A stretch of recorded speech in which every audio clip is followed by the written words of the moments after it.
Државната изборна комисија и денеска продолжи со разгледување по поднесените приговори за изборите од 11 декември. 5 дена по предвремените парламентарни избори, се уште неизвестно кој ќе ја состави новата влада. Граѓаните очекуваат и се надеваат кој да е исходот да биде за доброто на граѓаните и државата. Ја по моје ќе се смири ситуација. По моје тоа. Каков исход очекувате вие од?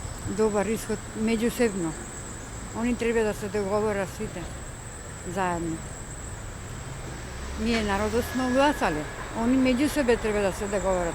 Бога ми, ја мислим нема да се реши ништо од овој избори, пошто дојдаа паралелно. Не знам. Македонија стана лонец на којна. Се готва некои разни манчи. Зашто, како, не знам. Дури се умешани странските фактори, ќе биде многу зафркнат. Што мислите, кој ќе биде исходот од целата оваа работа и што ќе биде најпаметно да се направи?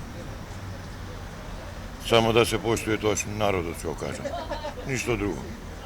Кој е победник нека оформи влада? Како што кажува, синоќа пратим ја се, имало грешки, нека зема, нека ги попра. Зошто не ича? Дик. Шо и у Теарце кажа, и не знам и у Тетово и каде. Па им вика, донесите ги кутиите да ги провериме, и никому ништо. Тие не ича. Ја мислим, тој што има, кој што победи.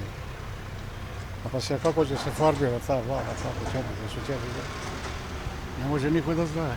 Според официјалните резултати кои ги објави Државната изборна комисија, коалицијата предводена од ВМРО-ДПМН има освоено 51 мандат, а коалицијата предводена од СДСМ 49. Сепак, конечните резултати ќе се знаат откако комисијата ќе ги разгледа и ќе одлучи по сите поднесени приговори. Инаку и движењето БЕСА и СДСМ имаа поднесено по 8 приговори. Најголемиот дел од нив се за втората и шестата изборна единица.